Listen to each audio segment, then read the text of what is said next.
નમસ્કાર, ગુજરાત સમાચાર ટેલિવિઝન દ્વારા પ્રસ્તુત ન્યૂઝ બુલેટિનમાં આપ સૌનું હાર્દિક સ્વાગત છે। આજના મુખ્ય સમાચાર આ પ્રમાણે છે। ટીમ અન્નાના અન્ય સદસ્ય કિરણ બેદી પર પણ એર ટિકિટ કૌભાંડનો લગાવાયો આરોપ। નવસારીમાં સદભાવના ઉપવાસ સમયે મુસ્લિમના હસ્તે મુખ્યમંત્રી મોદી દ્વારા શાલ ઓઢવાનો અસ્વીકાર કરાતા છેડાયો વિવાદ।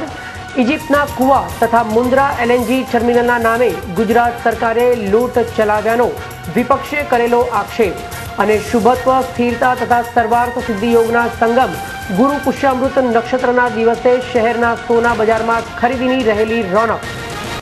અને હવે જોઈએ સમાચાર વિગતવાર।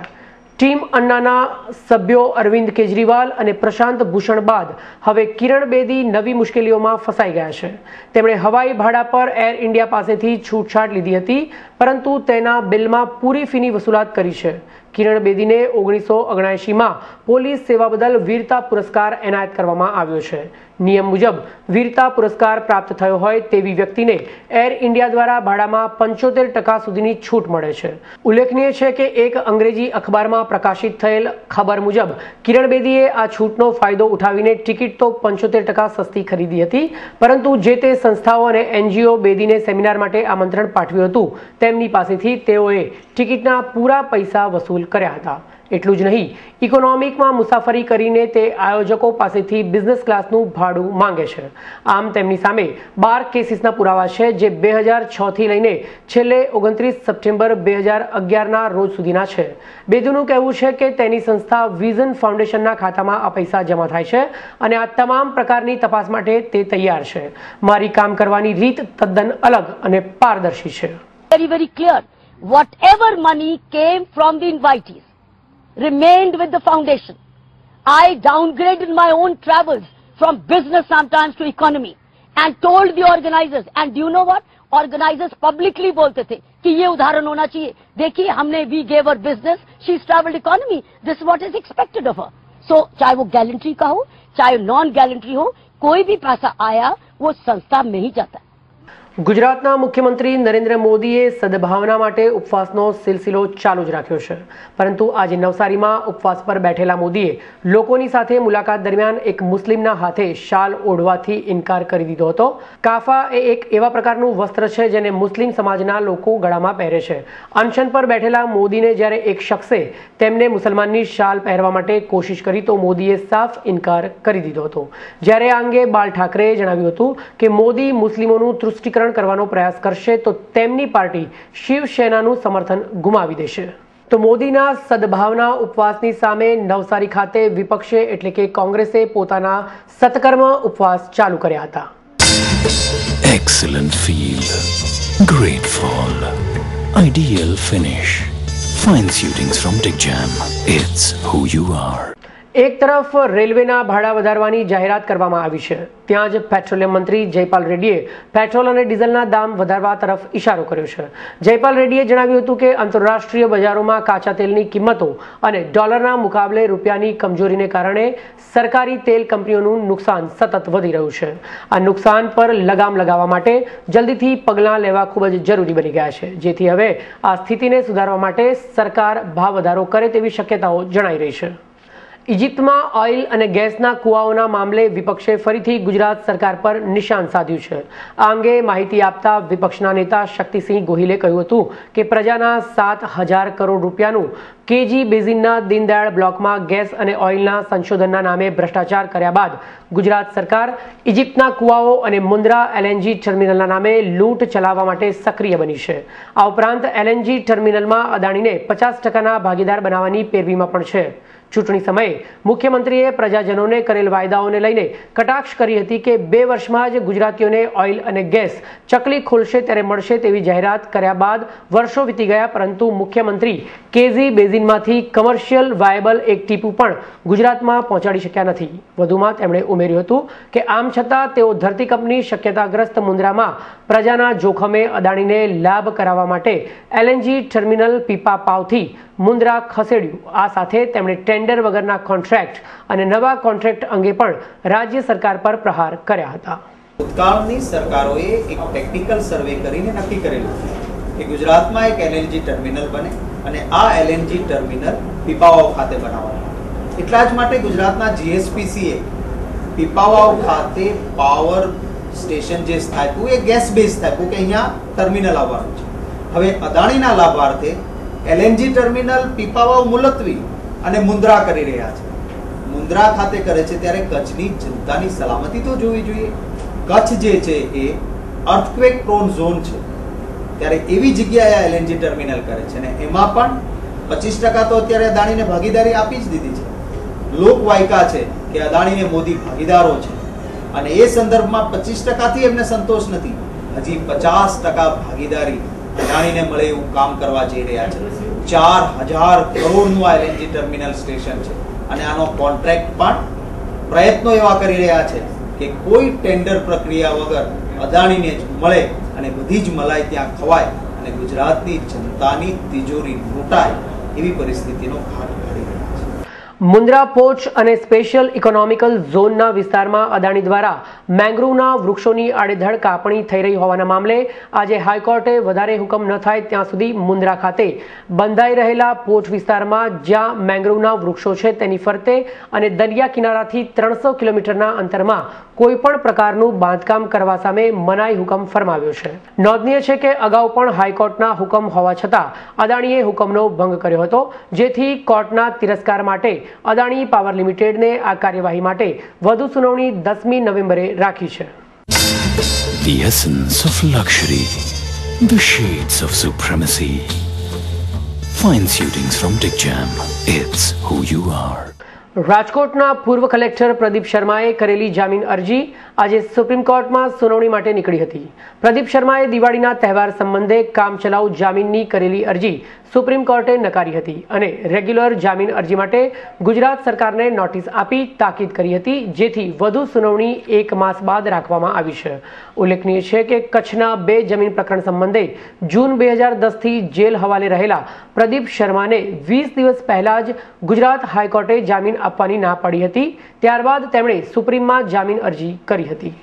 ગાંધીનગરમાં ગુજરાત ઇન્ડસ્ટ્રીયલ સિક્યોરિટી ફોર્સના 3500 જવાનો વેતન વધારાની માંગ સાથે છેલ્લા 9 દિવસથી ઉપવાસ પર બેસી ગયા છે, જ્યારે રાજ્ય સરકારે જીઆઈએસએફના 3500 જવાનોની હડતાળને ગેરકાયદેસર જાહેર કરી છે. હવે હડતાળ ગેરકાયદેસર જાહેર કરાતા જીઆઈએસએફના જવાનો ફરજ પર હાજર નહીં થાય તો તેમને બરતરફ કરવાની કાર્યવાહી કરાશે તેમ જાહેર કર્યું છે. ઉલ્લેખનીય છે કે જીઆઈએસએફ સોસાયટીના પ્રતિનિધિઓએ જણાવ્યું હતું કે જવાનોએ મનસ્વી રીતે ફરજ પરથી ચાલી જવાની પ્રવૃત્તિ કરી છે અને અન્ય સોસાયટીના સભ્યોને ફરજ છોડાવવા માટે તથા પોતાને ફરજ પરથી દૂર રાખવા માટેના પ્રયત્નોના અનુસંધાને નિયમો અનુસાર વિવાદને પગલે ઔદ્યોગિક ન્યાય પંચને ન્યાય માટે મોકલાતા પંચે હડતાળ પર પ્રતિબંધ મૂકેલ છે. દિવાળી પર્વ નજીક આવતા નકલી મીઠાઈઓ અને નકલી માવાથી નાગરિકોને બચાવવા માટે ડ્રગ અને ફૂડ વિભાગ દ્વારા શહેરભરમાં ચકાસણી શરૂ કરવામાં આવી છે. સૂત્રોના જણાવ્યા અનુસાર સર્વે મુજબ સામાન્ય ચકાસણીથી અસલી તથા નકલી માવાની પરખ થઈ શકે છે. નકલી માવો તૈયાર કરવા માટે દુકાનદારો તેમાં સિન્થેટિક દૂધ, ઘી, બટાકાનો પાવડર, વનસ્પતિ ઘી તથા આરા લોટની તેમાં ભેળસેળ કરતા હોય છે. તેમજ આ માવો સ્વાદમાં કડવો લાગતો હોય છે, પરંતુ પરખ કરવા આ માવામાં આયોડિનના ટીપા નાખવામાં આવે તો તે તરત જ કાળો પડી જાય છે, જ્યારે અસલી માવો કાળો પડતો નથી. તેમજ તે ચિકાસ પડતો હોય છે. જો કે ભેળસેળયુક્ત નકલી માવો ખાવાથી આરોગ્ય જોખમાય છે. પરિણામે મીઠાઈ કે માવાની ખરીદી કરતી વખતે નાગરિકોએ પણ પૂરતી તકેદારી રાખવી એ અનિવાર્ય છે.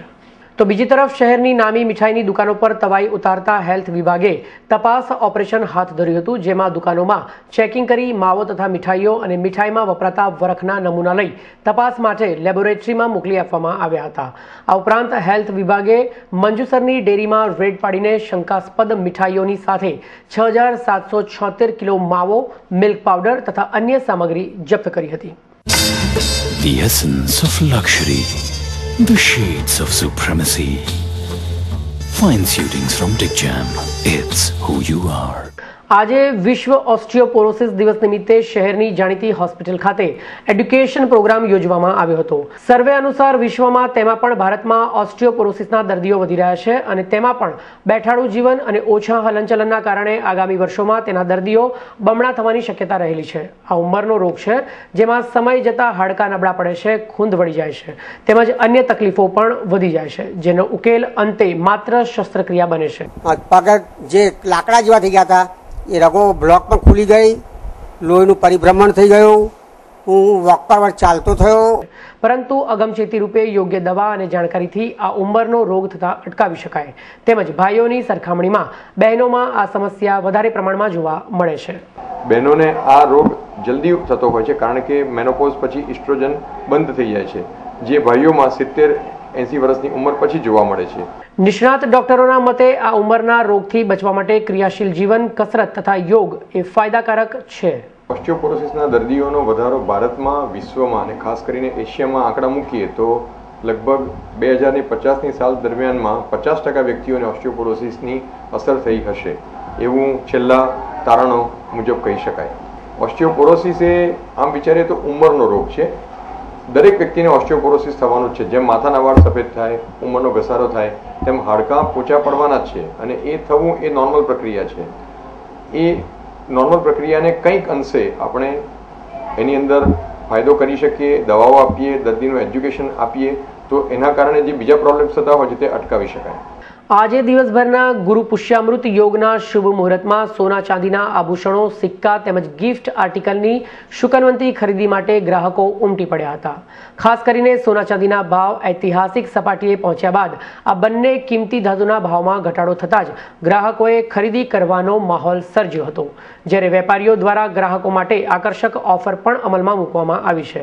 આમ દિવાળી તહેવાર પૂર્વે આજના ગુરુ પુષ્યામૃત યોગને મહાસંયોગ સર્જક નક્ષત્રમાં ખૂબ જ શ્રેષ્ઠ અવસર માનવામાં આવે છે, જેથી આજે તેમજ કાલે સવાર સુધી ઝવેરી બજારમાં ગ્રાહકોની ભીડ જોવા મળશે.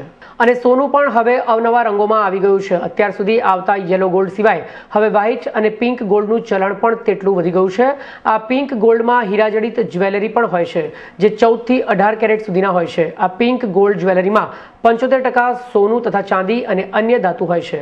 અને આ પુષ્ય નક્ષત્રમાં સોનાના દાગીના સાથે આ જ્વેલરીનું પણ સારું એવું વેચાણ જોવા મળ્યું હતું. માટે કહી શકાય કે શણગારની સુંદરતામાં વધારો કરતા સોનામાં પણ હવે રંગોની વિવિધતા ભળી ગઈ છે. खट्टी मीठी जिंदगी तुमसे ही है खुशी.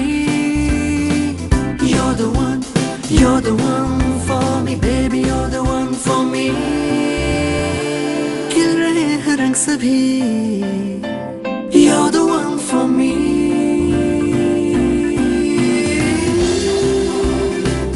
You're the one. Amul ice cream bars. खट्टी मीठी जिंदगी का हर फ्लेवर. અંધકારથી ઉજાસ તરફ લઈ જતા દિવાળી પર્વને લઈને સુશોભન સામગ્રીથી બજારો ધમધમી રહ્યા છે. ત્યારે પ્રકાશ ફેલાવતા દીવડા તથા કોડિયા વધુ પ્રિય લાગે છે. ભાવનગરમાં મહિલા ગૃહ ઉદ્યોગે દિવાળી માટે અત્યંત આકર્ષક તથા સુશોભિત કોડિયા તૈયાર કર્યા છે, જેમાં ડિઝાઇનસભર કોડિયા અને આકર્ષણ માટે ફેબ્રિક્સ પોઇન્ટનો ઉપયોગ કરવામાં આવ્યો છે. જેમાં ગણેશજીની મૂર્તિની સાથે કોડિયા, કળશ આકારના તથા અવનવી ડિઝાઇન સાથે માંડવડી વગેરે અને આવા જગારા મારતા કોડિયાથી સુશોભિત ઘર અને દેવસ્થાનની રોનક ઓર વધી જાય છે. આજે શેર બજારમાં મંદી જોવા મળી હતી. આજે સેન્સેક્સ 16,911 પર ખુલ્યો હતો. દિવસભરની વેચવાલીને પગલે સેન્સેક્સ નીચો રહ્યો હતો. દિવસ દરમિયાન સેન્સેક્સ 16,744 થી 16,962 ની વચ્ચે રહ્યો હતો.